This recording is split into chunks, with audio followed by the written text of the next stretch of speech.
আসসালামু আলাইকুম। তোমরা সবাই কেমন আছো? আশা করি অনেক ভালো আছো। আলহামদুলিল্লাহ আমিও অনেক ভালো আছি। তাই চলে আসলাম একটা নতুন ভিডিওর সঙ্গে। যদিও বা এই ভিডিওটা আমি শর্ট দিয়েছি, তাই ভাবলাম কেকটাও তোমাদের সঙ্গে ব্লগ শেয়ার করি, তাহলে হয়তো তোমরা বুঝতে পারবা। তো কেকটা খেতে অনেক মজা হয়েছিল, সত্যি বলছি, আর অনেক সফটও হয়েছিল। তো কেকের জন্য কি কি লাগবে সেটাই চলো এবার দেখে নিই। তো প্রথমেই আমি নিয়েছি চালের গুঁড়ো। চালের গুঁড়ো 1 বাটি নিয়েছি, তার অর্ধেক নিয়েছি সুজি।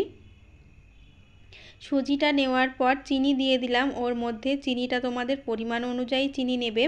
আর এবারে দিয়ে দিলাম গুঁড়ো দুধ 2 চামচ মতো, আর নিয়েছি 2 চামচ সাদা তেল। এবারে ওইগুলোকে ভালো করে মিশিয়ে নিয়ে, আর হ্যাঁ, ওর মধ্যে একটু অল্প পরিমাণে লবণও দিয়েছি।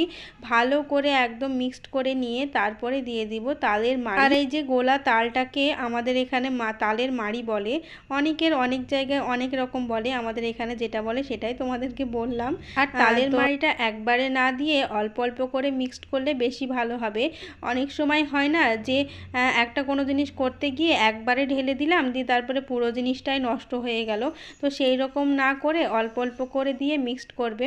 তারপরে আমি এটাকে 10 মিনিট মতো রেখেছিলাম। এবারে আমি ওর মধ্যে দিয়ে দেব বেকিং পাউডার আর বেকিং সোডা, দিয়ে ভালো করে কিন্তু মিক্সড করে নিতে হবে। বেকিং পাউডার দিয়েছি আমি 1 চামচ, বেকিং সোডা দিয়েছি তার অর্ধেক। আর একটা কি জিনিস বলো তো, বেকিং পাউডার আর বেকিং সোডা দিয়ে রাখার দরকার নেই, মানে তুমি যেটাতে কুক করবে সেটার মধ্যেই দিয়ে দেওয়াটাই ভালো হবে। তারপর আমি প্রেশার কুকারে যেহেতু কেকটা করব, তো সেই কারণে আমি প্রেশার কুকারের মধ্যে তেল দিয়ে দিলাম।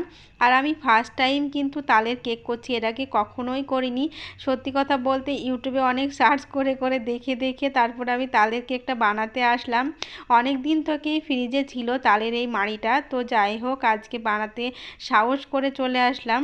আর সত্যি কথা বলতে সাহসটা পেয়েছি, তোমরা হয়তো শর্টে দেখতে পাবে আমি একটা বিস্কুট দিয়ে কেক বানিয়েছি, তো ওখান থেকে আমার সাহসটা তারপরে হয়েছে। কারণ আমি কেক কোনো দিনই আমার সঙ্গে ভালো হয় না। তো আমি এই যে তালের কেকটাকে ভালো করে ডেকোরেট করে নিলাম, মানে দেখতে ভালো লাগার জন্য, আর কিছুই না। তোমরা চাইলে দিতেও পারো, না দিতেও পারো।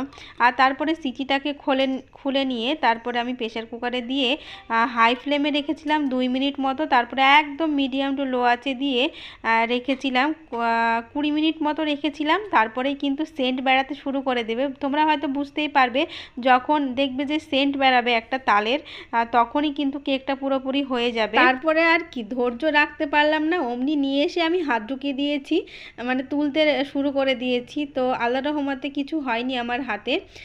তারপরে এই যে কেকটা পুরোপুরি কিন্তু রেডি হয়ে গেছে, দেখতে মাশাআল্লাহ লাগছে, খেতেও কিন্তু অনেক মজা হয়েছিল। সত্যি বলছি আমি ভাবতে পারিনি যে এতটা মজা হবে আর এতটা সফট হবে। আর সবাই যখন খেয়ে নাম করলো তখন তো আমি পুরো নাচতেই শুরু করে দিয়েছি।